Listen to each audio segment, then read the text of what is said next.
नमस्कार, आप देख रहे हैं बीपीए न्यूज। देश का सच दिखाते हैं मैं आपके साथ रितिका श्रीवास्तव। आइए नजर डालते हैं देश दुनिया की बड़ी खबरों पर। उदयपुर राजस्थान में भाजपा नेता गौरव वल्लभ ने कहा कि जिन लोगों को महाकुंभ में मृत्यु कुंभ दिखता है और गाय में दुर्गंध आती है, जो लोग सनातन को गाली देते हैं, हिंदू धर्म के लिए अनाप शनाप बोलते हैं, उन लोगों का भारत जैसी तेजी से बढ़ते हुए देश में उनकी सोच के लिए कोई जगह नहीं है। अखिलेश यादव जी, अभी भी वक्त है, गाय माता का अपमान करना बंद करिए।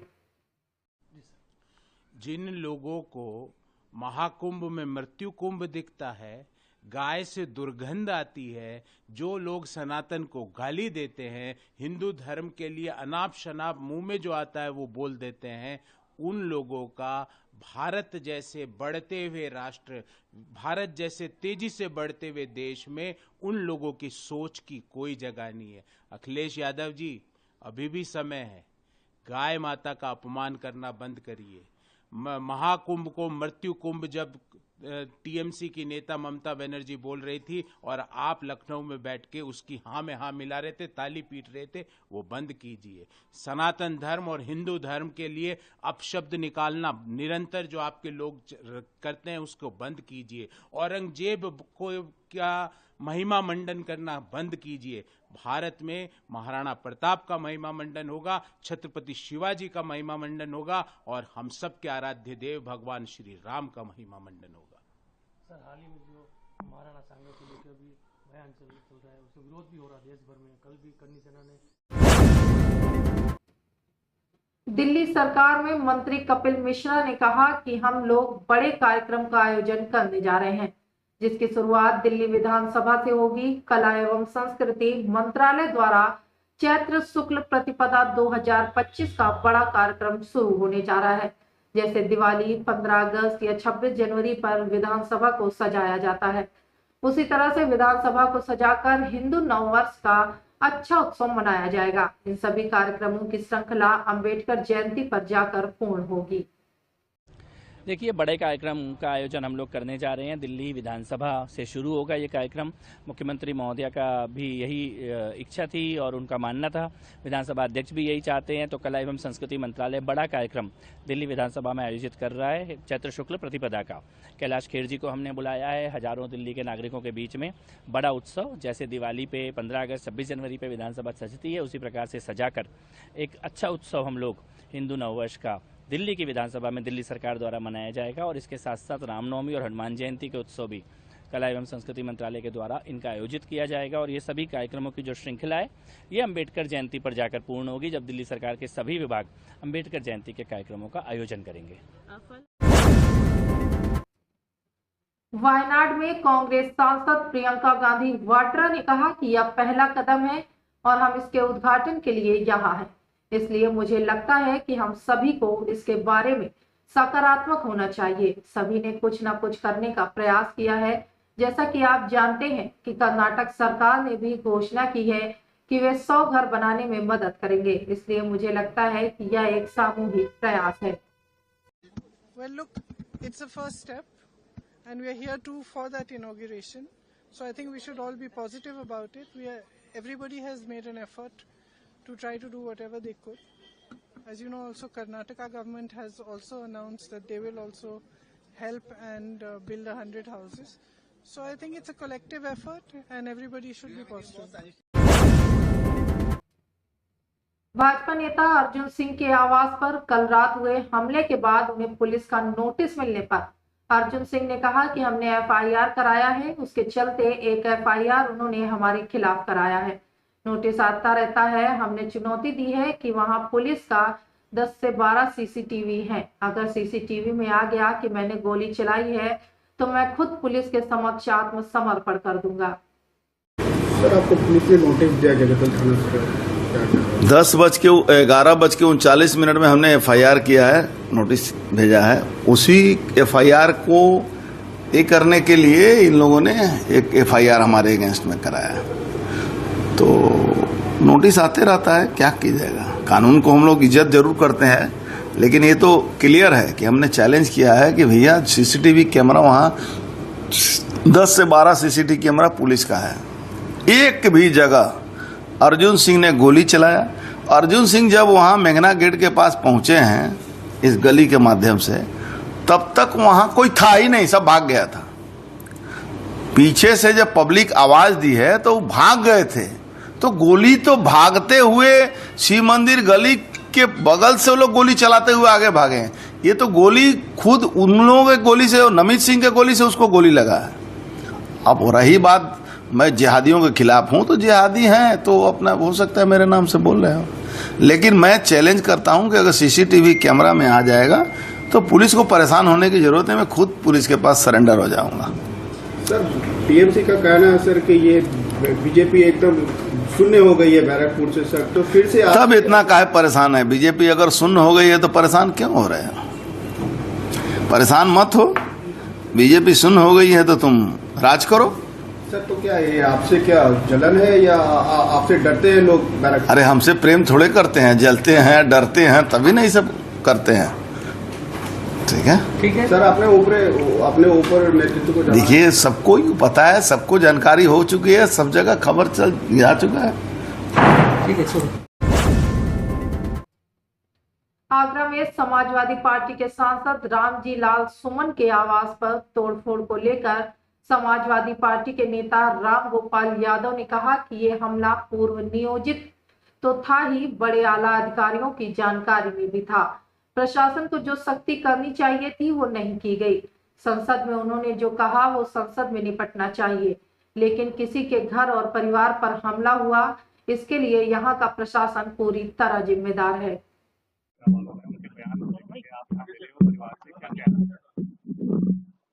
देखिए, ये हमला पूर्व नियोजित तो था ही और बड़े आला अधिकारियों की जानकारी में भी था। दुर्भाग्य की बात यह है कि उस वक्त भी जब उत्तर प्रदेश के मुख्यमंत्री यहाँ से जरा सी दूर पर एक कार्यक्रम रखे, प्रशासन को जो सख्ती करनी चाहिए थी वो नहीं की। बुलडोजर लेके आ रहे थे, लाठी डंडे तलवार लेके आ रहे थे, इसके बावजूद किसी को नहीं रोका गया, तो इसका क्या निष्कर्ष निकाले? इस पर शासन का पूरा सहयोग रहा हमलावरों को, और इतनी बड़ी तादाद में आने के बाद गिरफ्तारियां कितनी हुई? कोई हुई गिरफ्तारी? 29 लोगों को हिरासत में लिया गया और रात को ही छोड़ दिया गया। क्या कहेंगे इसको? तो ये तो कहीं भी किसी को ये हक तो है नहीं कि आप जबरदस्ती हमला करने आगे किसी लोगों को अभिव्यक्ति सुनता है अधिकार है।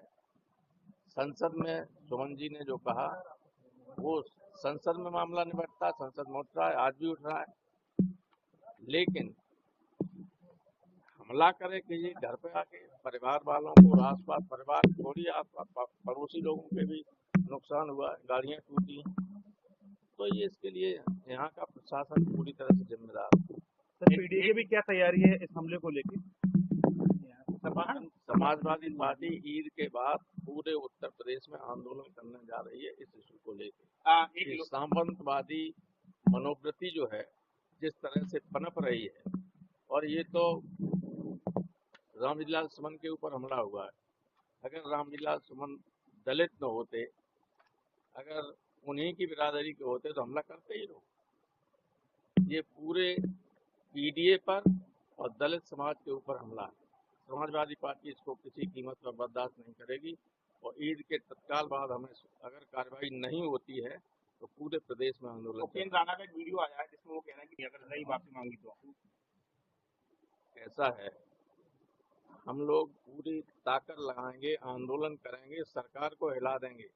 कार्रवाई करने के लिए सरकार मजबूर होगी, नहीं होगी तो पूरे राज्य में आंदोलन चलेगा, राज्य से बाहर भी आंदोलन फैल सकता है। संभल में एएसपी संभल श्री चंद्र ने कहा कि छतों पर नमाज अदा करने से इसलिए रोका गया है क्योंकि छत पर भीड़ जमा होने से किसी दुर्घटना की संभावना है। सड़कों पर नमाज को इसलिए रोका गया क्योंकि भारी संख्या में लोग सड़क पर इकट्ठे हो जाते थे, जिससे यातायात अवरुद्ध होता था।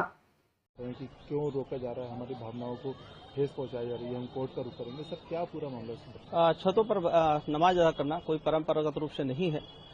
यह मात्र इसलिए रोका जा रहा है जिससे कि दुर्घटना घटित हो सकती है और इसकी पूरी संभावना है कि भारी संख्या में छतों पर भीड़ जमा हो जाए और तत्पश्चात कोई घटना घटित हो जाए। इसीलिए इसको रोका गया है और साथ ही सड़क पर इसलिए रोका गया है कि एक भारी संख्या में लोग सड़क पर जमा हो जाते थे एवं यातायात अवरुद्ध होता था। साथ ही नेशनल हाईवे तक अवरुद्ध होते रहे हैं, राष्ट्रीय राजमार्ग भी अवरुद्ध होते हैं। एक लंबे समय तक लोगों का आवागमन पूरी तरह से बंद हो जाता है, दुर्घटनाएं घटित हो सकती थी। अतः रोड पर नमाज अदा करने से रोका जा रहा है। सर, पूर्व में भी देखा गया है कि सड़कों पर नमाज होती थी, तो सर इन लोगों के लिए सुरक्षा के लिए मद्देनजर भी कोई कदम उठाया गया है? बिल्कुल, सुरक्षा को दृष्टिगत रखते हुए यह सुनिश्चित किया जा रहा है कि पूर्व की भांति धार्मिक स्थलों पर ईदगाह मस्जिदों के अंदर नमाज अदा करें, उसके परिसर में नमाज अदा करें। रोड पर नमाज अदा करना कोई परंपरागत नहीं है और साथ ही दुर्घटना घटित हो सकती है, इसलिए इसे रोका गया है। सर, कल अलविदा का जुम्मा है, क्या सिक्योरिटी व्यवस्था है? जोनल सेक्टर व्यवस्था लागू है और इसमें पर्याप्त पुलिस बल के साथ सुनिश्चित किया जाएगा कहीं भी अशांति न हो, पूरी तरह शांति रहेगी। सर, लोग सोशल मीडिया पर भी अफवाह फैला रहे हैं कि ये नमाज रोका जा रहा है। सर, ऐसे लोगों के लिए क्या कड़ी कार्रवाई की जाएगी? सोशल मीडिया में इस तरह के अफवाह फैलाने वालों पर कड़ी नजर रखी जा रही है और ऐसा पाए जाने पर कठोर विधिक कार्रवाई सुनिश्चित की जाएगी। दिल्ली में कांग्रेस सांसद गौरव गोगोई ने कहा कि आज सुबह इंडिया गठबंधन के प्रतिनिधि मंडल ने शून्यकाल के समय में लोकसभा अध्यक्ष से मुलाकात की। एक चिट्ठी हमने अध्यक्ष को दी जिसमें विभिन्न इंडिया गठबंधन के नेताओं के हस्ताक्षर हैं। हमने अपनी सामूहिक चिंता और दुख अध्यक्ष के सामने रखा है कि किस तरह से सत्ता पक्ष सदन की परंपरा, नियमों और संस्कृति का हनन कर रहा है। आज सुबह इंडिया अलायंस का एक डेलीगेशन शून्यकाल के समय में आदरणीय अध्यक्ष महोदय से मिले। उस डेलीगेशन में Congress party, Samajwadi party, Trinamool Congress, DMK, Kerala Congress, RJD, IUML, RLP, MDMK और हम सब उस मीटिंग में थे। एक चिट्ठी हमने स्पीकर महोदय को दी जिसमें और भी विभिन्न इंडिया अलायंस के नेताओं का हस्ताक्षर है, जैसे कि आरएसपी और शिवसेना का। और हमने अपनी सामूहिक चिंता और सामूहिक दुख आदरणीय अध्यक्ष महोदय के समक्ष रखा कि किस प्रकार से सत्ता पक्ष सदन की परंपरा, नियमों और संस्कृति का उल्लंघन कर रही है। विभिन्न विषय उठाए हम विस्तार से हम आपके सामने रखना उचित नहीं समझते, क्योंकि एक मीटिंग अंदर हुई, एक चिट्ठी हमने दी, लेकिन विशेष रूप से हमने ये मुद्दा उठाया कि कल अध्यक्ष महोदय जब आए और उन्होंने अपना स्टेटमेंट पढ़ा, उनके स्टेटमेंट से वो किस विषय को, किस पल की उल्लेख वो कर रहे थे, चर्चा वो कर रहे थे, वो उसमें स्पष्ट नहीं था।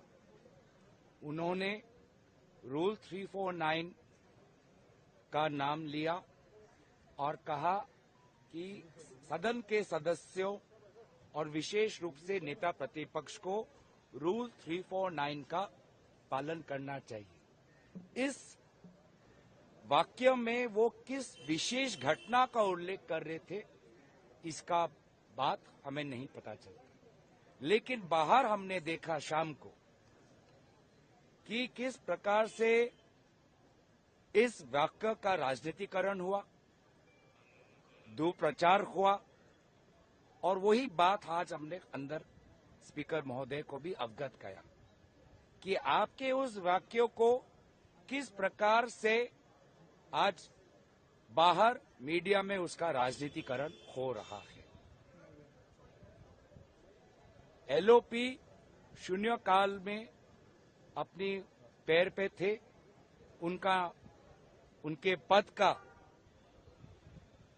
उल्लेख किया गया,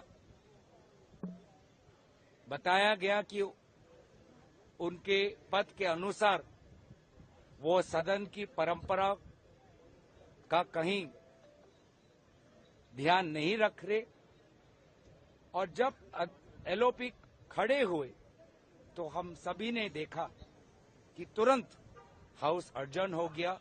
और जैसे कि लीडर ऑफ ऑपोजिशन ने कहा कि संवैधानिक पद पर बैठे हुए वो व्यक्ति राहुल गांधी जी, उनको कल बोलने नहीं दिया गया, उनका नाम उल्लेख हुआ पर उनको बोलने नहीं दिया गया। पूरे देश ने देखा कि किस प्रकार से कल पूरा घटनाक्रम हुआ। नेता प्रतिपक्ष हमारे एक लोकतंत्र के संवैधानिक पद पर बैठे हुए एक व्यक्ति, उनके पद का उल्लेख हुआ और उस व्यक्ति को बाद में बोलने का अवसर नहीं मिला।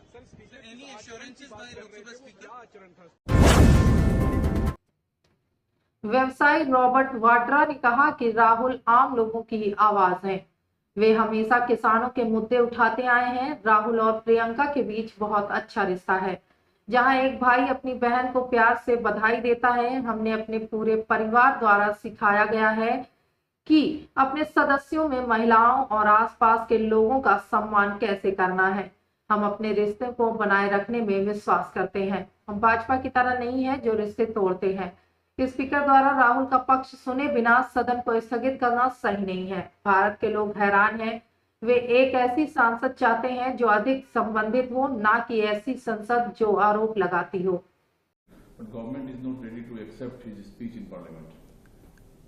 Rahul is the voice of the common people. He's always bringing up the issues of the farmers, of the people who need to be heard. All their issues need to be heard. I was really surprised that when Rahul greeted Priyanka, and it's such a nice thing the way a brother and sister have their relationship, their friendship, where he can greet her with love and affection. This is what we've been taught in our families, in our upbringing, that you respect your family members and women and people around. We believe in keeping relationships. We are not like the BJP who break relationships and cannot even keep their marriage together. So I think with the Speaker just adjourning the House without hearing Rahul's side, or just giving a mandate and adjourning the House is not correct. The people of India are surprised, and I can see that they want a parliament that is more relatable, more with affection, not anger, not accusing Shri Rajiv Gandhi ji, or bringing Sonia ji down, or blaming things on Jawaharlal Nehru ji, and the parliament of accusations. There's a parliament which is greeting people from above party lines, within their party, and things like that. And this is what our evolution wants in our country. Bengaluru में बसंत गौड़ा पाटिल यत्नाल के tweet पर कर्नाटक सरकार के मंत्री प्रियांक खरगे ने कहा कि यह भाजपा का अंदरूनी मामला है, लेकिन उनका कहना है कि भ्रष्टाचार और वंशवाद की राजनीति के खिलाफ बोलने की कीमत उन्हें चुकानी पड़ रही है। मुझे लगता है कि अब वह एक फ्री रेडिकल बन चुके हैं। That is an internal matter of the BJP, but what Mr. Yatnal is saying is that he was telling the truth. He's speaking. He spoke up against corruption and dynasty politics in BJP, and he's paying the price for it. So it's very clear that the BJP High Command prefers corruption, dynasty politics, and the rot within the BJP than somebody who's standing up for it. So I think Mr. Yatnal should get the message, and now I think he's free. He's now a free radical. Sir, Rajanna has filed a complaint with the Home Minister. Today his son is filing a complaint with the DGP honey trap case है। He is not filed a complaint, if I'm not mistaken. After So he is not yet filed. So the Home Minister and the Chief Minister have been very clear that once Mr. Rajana files the complaint, or anybody else who has been attempted for honey trap or who's got into the honey trap has a complaint to file, we will investigate and let law take its own course, and whatever needs to be done in order to ensure that justice is served to these people, it will be done as per law.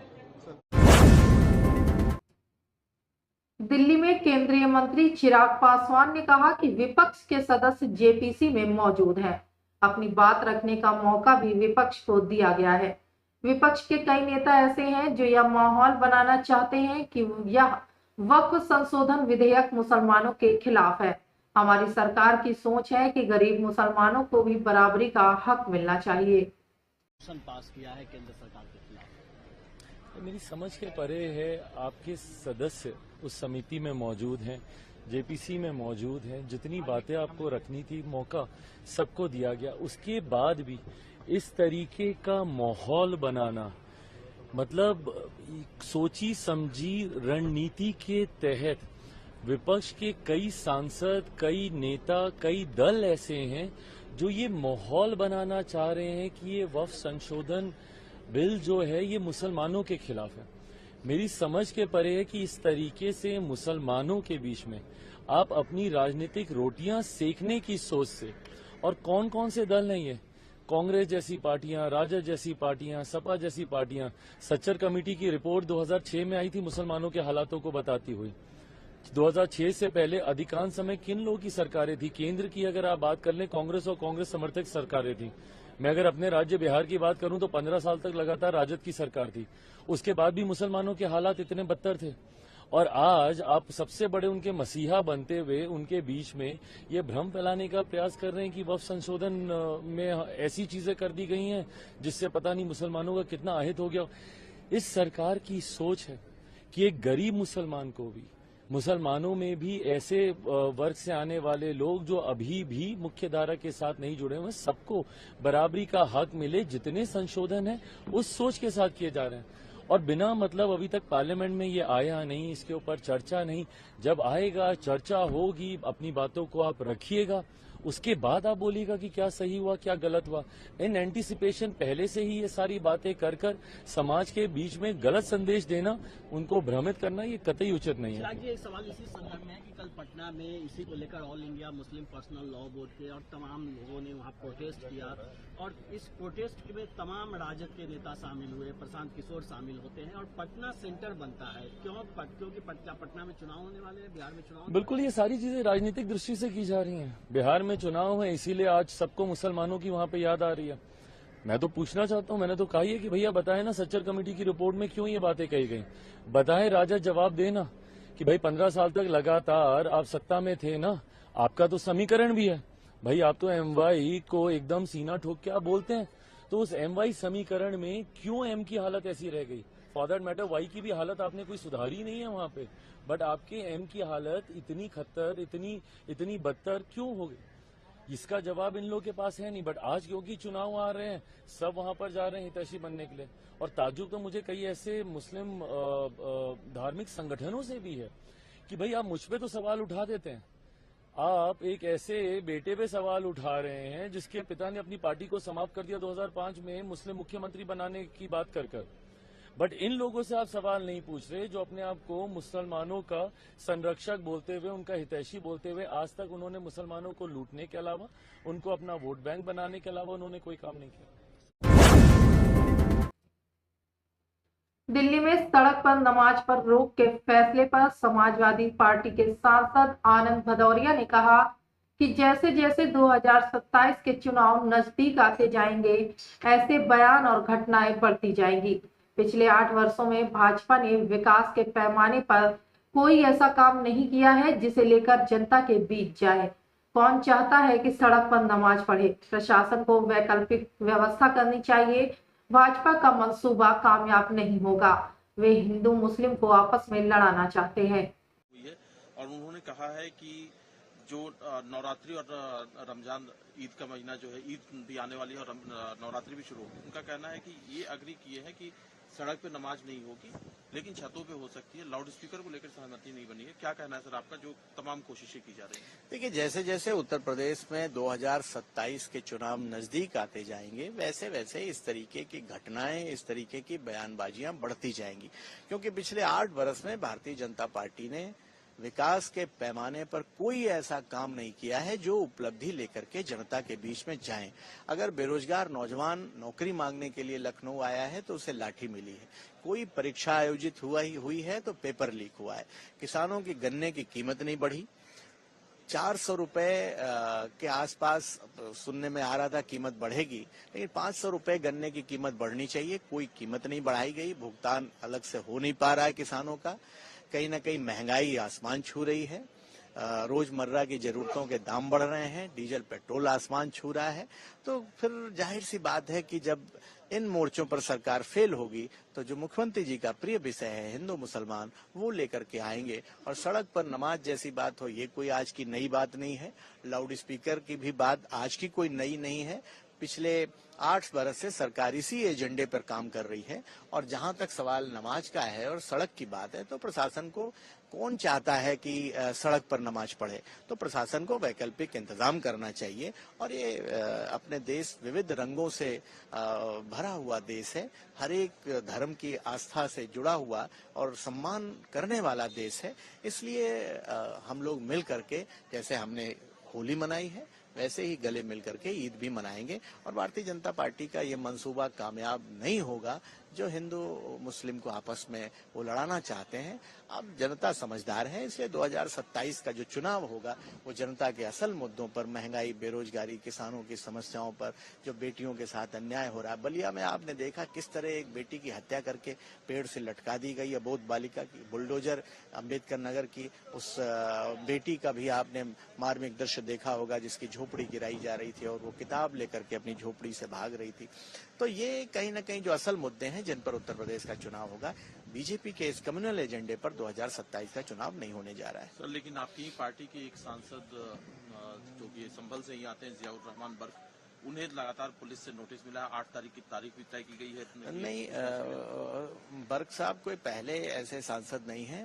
Mohammad Azam Khan साहब और तमाम मुस्लिम नेता हमारे पूरे उत्तर प्रदेश के, उनको जानबूझ करके इसलिए टारगेट किया जाता है क्योंकि बीजेपी समाज का माहौल खराब करना चाहती है।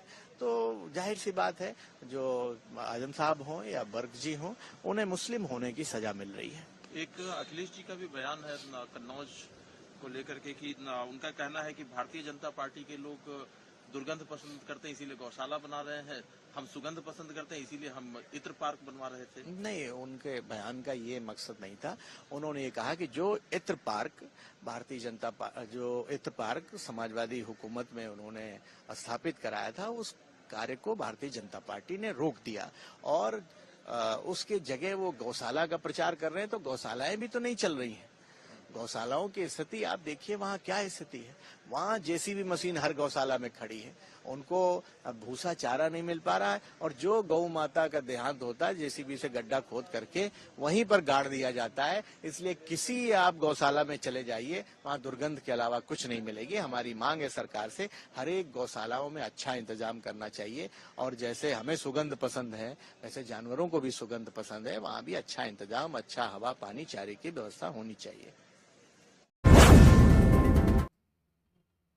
देहरादून उत्तराखंड में आईजी पुलिस मुख्यालय नीलेश आनंद भरने ने बताया कि Loni urban credit cooperative society के द्वारा उत्तराखंड में 10 जनपदों में 35 शाखाएं खोली गई हैं। लगभग 150 करोड़ रुपए का घोटाला निकलकर सामने आया है। अब तक 6 लोगों की गिरफ्तारी की गई है। इसके मास्टरमाइंड विदेशों में भागे हुए हैं। मामले में जांच जारी है। ईडी और सीबीआई का भी सहयोग लिया जाएगा। एक लोनी अर्बन क्रेडिट कोऑपरेटिव जो है ये सोसाइटी जो है ये जो कार्य कर रही थी उत्तराखंड में, इसके द्वारा जो है लगभग 10 जनपदों में अपनी 35 शाखाएं खोली गई और लगभग 48,000 के करीब जो हमारा अनुमान है, इतने लोगों से उत्तराखंड के जो है इन्होंने लगभग 150 के करीब करोड़ का अब तक का जो है फ्रॉड घोटाला अभी तक निकल के आया है, जिसमें लगभग 27 के करीब लोग जो है अभी तक इसमें अभियुक्त हमने आइडेंटिफाई किए, जिसमें 6 लोगों की अब तक गिरफ्तारी हुई है। तो ये बड़ा स्कैम जो है क्रेडिट कोऑपरेटिव के नाम पर जो है ये निकल के आया है, जिसके मास्टरमाइंड जो है विदेशों में भी भागे हुए हैं, जो जहां तक पुलिस को जानकारी है। तो पुलिस जो है इसमें जो है कम से कम इसमें इवन सीआईडी भी विवेचना कर रही है, और हमारे जो है इसमें 4 जनपदों में अब तक जो है एफआईआर इसमें दर्ज हुई है। तो इसमें एक जल्दी जो है एक पौड़ी में मुख्यतः ज्यादा घटनाएं हुई है, तो एसएसपी पौड़ी के अंडर में एक एसआईटी सेल का अभी जल्दी गठन होगा, और जो है इसमें जो है इन्वेस्टिगेशन जो है प्रचलित है, जिसमें एलओसी और जो है आरसीएन भी जारी किए जाएंगे, और जो है इसमें इवन ईडी और जो इनकम टैक्स इनकी भी सहयोग लिया जाएगा, और पुलिस इसमें जो है तेजी से जांच कर रही है। सर, जिस तरीके से आपने कहा कि एक बड़ा मामला है, कुछ लोगों को आप ये कह रहे हैं कि विदेश भागने की घटना भी हो सकती है, उसको देखते हुए क्या अलर्ट पे आप पुलिस ने रखा? हाँ, इसमें पुलिस ने जो है लुकआउट सर्कुलर जो है और रेड कॉर्नर नोटिस अभी जो है जल्द ही पुलिस इसमें जारी करेगी, और जो इसके मास्टरमाइंड है, किंग पिन है, उसको भी पुलिस जो है जल्द ही जो है अरेस्ट करेगी, और जो बचे हुए अभियुक्त है और जो लोगों का पैसा गया है वो किस तरह से जो है संपत्ति को जो है अटैच किया जाए, फ्रीज किया जाए, लोगों का पैसा वापस दिलवाया जाए। तो पुलिस इस पे जो है विवेचना में जो है तेजी से कार्य करेगी। मुंबई में समाजवादी पार्टी के विधायक अबू आजमी ने ईद के मौके पर सरकार द्वारा गरीब मुसलमानों के लिए सौगात मोदी के तोहफे पर कहा कि जिन लोगों ने अपनी पार्टी में किसी मुसलमान को मंत्री नहीं बनाया, आज वही मुसलमानों को सौगात दे रहे हैं। ईद की सबसे बड़ी सौगात होती है कि हमारी जेलों में बंद सभी निर्दोष कैदियों को रिहाई का हुक्म दे दिया जाए। देख रहे कि स्वागत है मोदी, ईद के मौके पर किट दिया जा रहा है, कैसे देखते हैं इस चीज को? ऐसा है ना कि मैंने एक कवि का एक शेर सुना था कि जब इलेक्शन नजीक आवत है, मांगो भात पुलाव आवत है। अब इलेक्शन आ रहा है बिहार का, कहीं का मतलब ऐसा है कि जिन लोगों ने अपनी पार्टी में एक मुसलमान को मिनिस्टर नहीं बनाया, एक को टिकट नहीं दिया, वो आज मुसलमानों को सौगात दे रहे हैं। मोदी जी, आपसे हम सिर्फ ये चाहते हैं कि भारतवर्ष का संविधान जो हक देता है हर जात हर धर्म के लोगों को, वो अधिकार मिलना चाहिए। हमें किसी भी चीज की जरूरत नहीं है। नौकरी नहीं मिले चलेगा, हमारे साथ जो जुल्म ज्यादती हो रहे वो बंद हो जाना चाहिए। आज जो है हम जब हज सब्सिडी मिल रही थी, बड़े रेवड़ी मुफ्त की रेवड़ी बट रही, उसको बंद कर दिया गया। नागपुर में जिस तरह से बच्चे मस्जिद से निकल रहे हैं, जो मिला सामने उसको बंद किया जा रहा है। अरे ईमानदारी के साथ जो लोग गलत हैं उनको पकड़िए। ऐसी बहुत सारी चीजें हो रही देश में। सबसे बड़ी सौगात ये होती ईद की कि अगर जो बेकसूर जेलों में बंद हैं उनको आप रिहाई का हुक्म दे देते तो मैं समझता हूँ बहुत बड़ी सौगात थी। योगी आदित्यनाथ कह रहे हैं सबसे ज्यादा सुरक्षित जो है वो उत्तर प्रदेश का मुसलमानों के लिए। जिस प्रदेश में होली में मस्जिदों को ढकना पड़ जाए और ये कह दें लोग कि अगर आपको रंग से परहेज है तो घर में रहिए, नमाज घर में पढ़ लीजिए। अगर ये कह देते मोदी योगी साहब कि भाई जानबूझकर किसी को छेड़ो मत, रंग मत डालो, होली मनाओ, मुस्लिम भाई से कहते भाई अगर रंग पड़ जाए कभी तो नाराज मत होना, सब मिलजुल के रहो, तो एक अच्छी बात होती। आपने कह दिया कि अगर जो उनके मंत्री कहते हैं कि अगर उनको परहेज है रंग से तो वो जो है पर्दा कर लें तिरपाल का, टोपी पहन ले तिरपाल की, मतलब ये जलील करने वाली बातें हैं। कैसे मुसलमानों से? अब वहां पर जिस तरह संभल में गिरफ्तार कर लिया एक साहब को, सिर्फ उन्होंने ये कहा था कि जो लोग जिनकी डेथ हुई है वो पुलिस की गोली से हुई है, उनको रमजान के महीने में गिरफ्तार कर लिया। मतलब कोई कानून है नहीं, जिसका चाहो घर तोड़ दिया जाए, मुसलमानों का घर तबाह कर दिया जा रहा है। मैं समझता हूं कि इन चीजों को अगर मोदी जी करेंगे तो मैं समझूंगा कि कोई इंसाफ हो रहा है, वरना मैं समझता हूं कि मुंह में राम बगल में छुरी, वही किस्सा है। कांग्रेस सांसद राजीव शुक्ला ने कहा कि भाजपा सांसदों को यह नहीं पता कि राहुल गांधी को क्यों रोका गया और उन पर टिप्पणी की गई। नियम 349 का पालन करने के लिए राहुल गांधी को जवाब देने का अधिकार भी नहीं दिया गया। नहीं, भाजपा के सांसदों को नहीं पता कि क्यों ये राहुल जी को रोका गया और क्यों कहा गया कि क्या टिप्पणी की गई, क्या मान मर्यादा रखो। भाजपा के कहते हैं सदन में पता नहीं चला कि किस वजह से टिप्पणी की गई, तो स्पष्ट बताना तो चाहिए किसने अपने टिप्पणी की, और फिर उनको बोलने नहीं दिया। अगर किसी पे कुछ कहा जाता तो उसको अधिकार है जवाब देने का, वो कोई उनको जवाब देने का भी अधिकार नहीं दिया गया। सरकार में मंत्री आशीष सूद ने कहा कि आज दिल्ली सरकार ने एक ऐतिहासिक पहल की है, जिसे आज दिल्ली की मुख्यमंत्री रेखा गुप्ता की उपस्थिति में साकार किया गया। इस पहल के अंतर्गत बिग नाम की एक संस्था के साथ दिल्ली सरकार ने एक समझौता ज्ञापन पर हस्ताक्षर किए हैं, जिसके अंतर्गत CUET और NEET के लिए 30 दिन में 180 घंटे प्रतिदिन 6 घंटे की कोचिंग बच्चों को निःशुल्क दी जाएगी। दिल्ली सरकार की एक ऐतिहासिक पहल, जिसे आदरणीय मुख्यमंत्री रेखा गुप्ता जी की उपस्थिति में आज साकार किया गया है। इस पहल के अंतर्गत बिग नाम की संस्था के साथ दिल्ली सरकार ने एक MOU साइन किया है। हमारे डायरेक्टोरेट ऑफ एजुकेशन ने एक MOU साइन किया है, जिसके अंतर्गत CUET जो सेंट्रल यूनिवर्सिटीज एंट्रेंस टेस्ट और उसके साथ साथ नीट एग्जाम के लिए 30 दिन में 180 घंटे प्रतिदिन 6 घंटे की कोचिंग निःशुल्क बच्चों को दी जाएगी।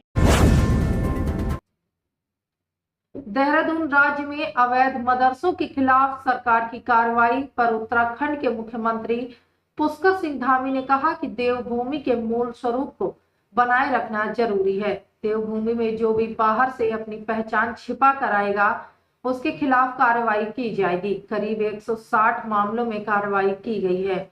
हम राज्य के सघन सत्यापन अभियान चलाएंगे। राज्य सरकार अवैध मदरसों, अवैध अतिक्रमण के खिलाफ कार्रवाई जारी रखेगी। के साथ जिस तरीके से अभी कार्रवाई जारी है, फंडिंग की जांच के आदेश भी दिए गए, इसके पीछे तो मुख्य उद्देश्य क्या है? देखिए, इसके पीछे देवभूमि का मूल स्वरूप बनाए रखना है और अवैध अतिक्रमण है, इंक्रोचमेंट है, अवैध मदरसे हैं। हमने कहा है कि देवभूमि के मूल स्वरूप को किसी भी कीमत पर हम खराब नहीं होने देंगे। देवभूमि का अस्तित्व बचा रहना चाहिए, क्योंकि देवभूमि को पूरे देश दुनिया के लोग देखते हैं और कानून के साथ जीना सबकी आदत में आना चाहिए। और देवभूमि में अब जो भी रहेगा, बाहर से आएगा, असंदिग्ध अवस्था में आएगा, पहचान छिपा के आएगा, उसके खिलाफ हमने कार्रवाई प्रारंभ की है। 160 के करीब ऐसे मामलों में अभी कार्रवाई हुई है, अवैध जो रूप से चल रहे थे, और निकट भविष्य में हम और सघन वेरिफिकेशन ड्राइव चलाने वाले हैं, जिससे कि कहीं पर भी कोई भी अपराधी किस्म का, कोई भी यहाँ पर वांछित अपराधी या असंदिग्ध होने वाला किसी भी कीमत पर हमारे राज्य के अंदर प्रवेश न कर पाए। क्यों, वैसे तो हमारा राज्य 4 धामों की दृष्टि से पूरे राज्य भर के अंदर देव स्थान होने के कारण से पूरे साल भर लोगों का पूरे देश से आगमन होता है, दुनिया से आगमन होता है।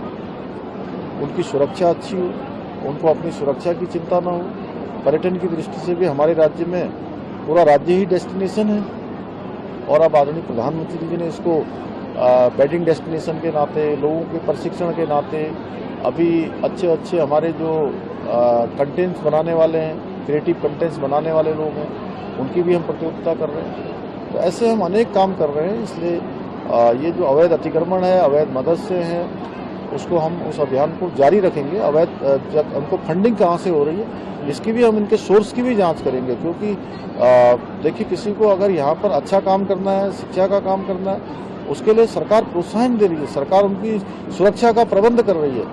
लेकिन अपनी पहचान छिपाकर कहाँ से पता नहीं लोगों को लाकर ऐसे प्रकरण आए, इन पर कार्रवाई।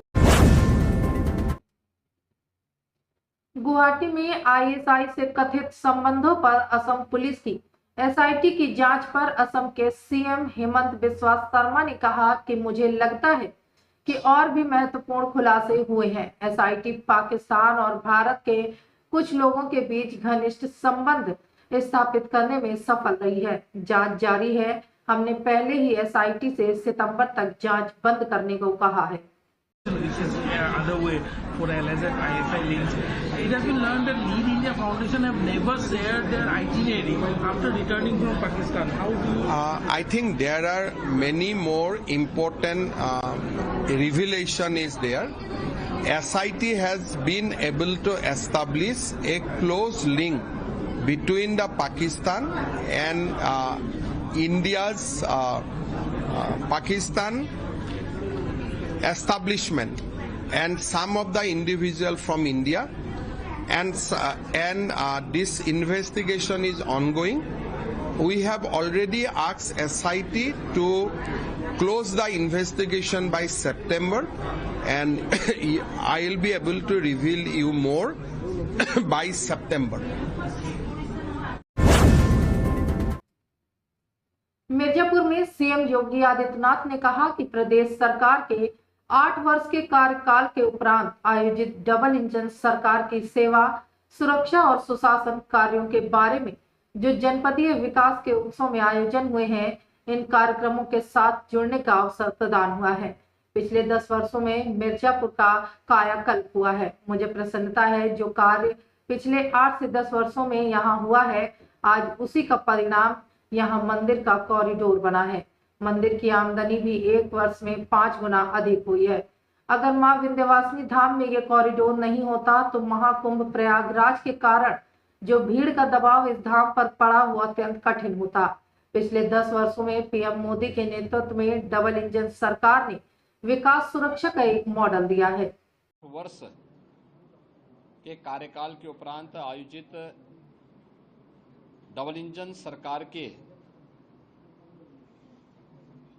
सेवा, सुरक्षा और सुशासन के इन कार्यों के बारे में जो जनपदीय विकास उत्सव के आयोजन हुए हैं, इन कार्यक्रमों के साथ जुड़ने का अवसर प्राप्त हुआ है।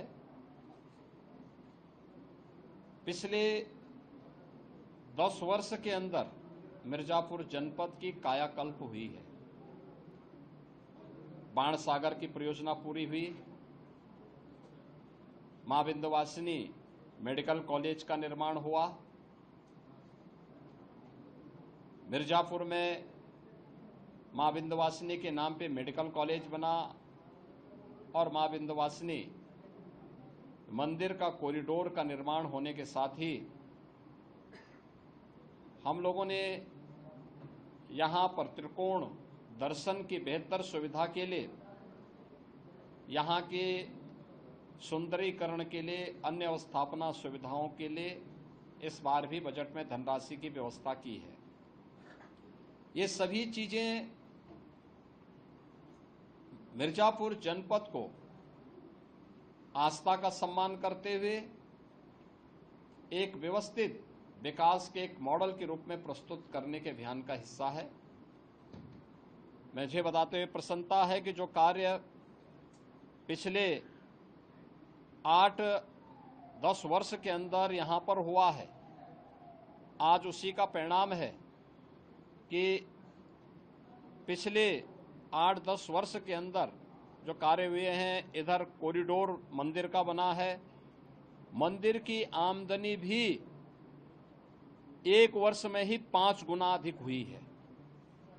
और इस वर्ष आप अनुमान कर सकते हैं, अगर मां विंध्यवासिनी धाम में ये कॉरिडोर नहीं होता तो महाकुंभ प्रयागराज के कारण जो भीड़ का दबाव इस धाम पर पड़ा था अत्यंत कठिन होता।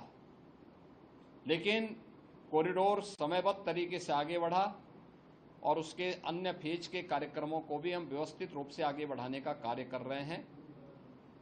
पिछले 10 वर्ष में प्रधानमंत्री मोदी जी के नेतृत्व में डबल इंजन सरकार ने विकास का, सुरक्षा का और सुशासन का एक मॉडल दिया है।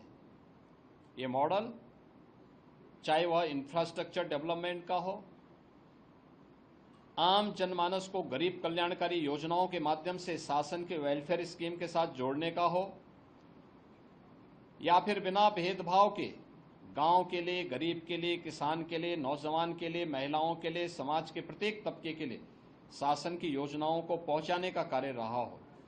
पूरी प्रतिबद्ध तरीके से इन कार्यक्रमों को आगे बढ़ाया है। आज भी हम लोगों ने भी इसी बैठक में इन सब मुद्दों पर चर्चा की है और मुझे पूरा विश्वास है कि मिर्जापुर जनपद विकास के एक नए मॉडल के रूप में यहाँ के माननीय जनप्रतिनिधियों के नेतृत्व में आगे बढ़ेगा। और अब तो यहाँ मेडिकल कॉलेज के साथ साथ विश्वविद्यालय भी आ गया है। जल जीवन मिशन के कार्य अंतिम चरणों में चल रहे हैं। बहुत सारी जगह जल घर घर पहुँच रहा है, बहुत सारी जगह और निर्माण की प्रक्रिया के साथ जुड़ा है। इन सभी की समीक्षा आज की गई है और मिर्जापुर एक सुंदर सिटी के रूप में विकसित हो सके यह धाम, इसके अवस्थापना सुविधाओं को और बेहतर करने के लिए हम लोगों ने प्रस्ताव यहाँ से मांगे हैं। मुझे पूरा विश्वास है ये सभी कार्य होंगे तो माँ विंध्यवासिनी का ये धाम एक सुंदरतम नगरी के रूप में आगे बढ़ेगा। धन्यवाद जी।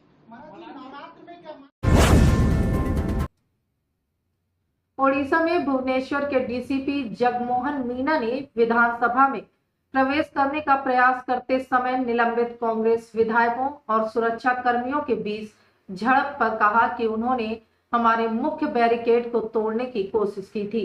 तैनात पुलिस बल के साथ भी धक्का मुक्की की गई थी। इस सब के बाद पुलिस ने अपनी कार्रवाई की। वर्तमान स्थिति सामान्य है। ओडिशा विधानसभा की ओर जाने वाले प्रत्येक मार्ग पर पुलिस बल तैनात है। हमारे पास 12 पुलिस कर्मियों के घायल होने की खबर है। कांग्रेस वाले प्रोटेस्ट कर रहे थे तो वहाँ लाठीचार्ज हुआ, टीयर गैस भी डाला गया और पानी भी मारा गया। ये एज अ अनलॉफुल असेंबली उन्होंने जो हमारा मेन बैरिकेड है उसको बैरिकेड को तोड़ने की कोशिश करी। बैरिकेड जहाँ पे बैरिकेड जो पुलिस पर्सनल डिप्लॉयड थे उनको भी धक्का मुक्की करी। तो उसके बाद उसके फलस्वरूप जो लीगल एक्शन करना था वो पुलिस ने वहाँ पर किया और वर्तमान सिचुएशन नॉर्मल है। नॉर्मल होने के बावजूद भी हम लोग अलर्ट हैं। ओडिशा लेजिस्लेटिव असेंबली के चारों तरफ जो भी रास्ते अप्रोच करते हैं उन सब रास्तों पे अभी भी हमारे बैरिकेड्स पुलिस पर्सनल डिप्लॉयड हैं। 12 पुलिस पर्सन के इंजर्ड होने की हमारे पास में खबर है और जो क्राउड में भी कुछ लोगों के इंजर्ड होने की हमारे पास में इंफॉर्मेशन है। सब लोग अभी कैपिटल हॉस्पिटल में अंडर ट्रीटमेंट है और उनका प्रीलिमिनरी ट्रीटमेंट चल रहा है। सीतापुर में जनपद के सदना थाना क्षेत्र में हाईटेंशन लाइन की चिंगारी से फसल जलकर खाक हो गई। 4 किसानों का 12 बीघा गन्ना जलकर खाक हो गया। अचानक चिंगारी से गन्ने के खेत में आग लग गई।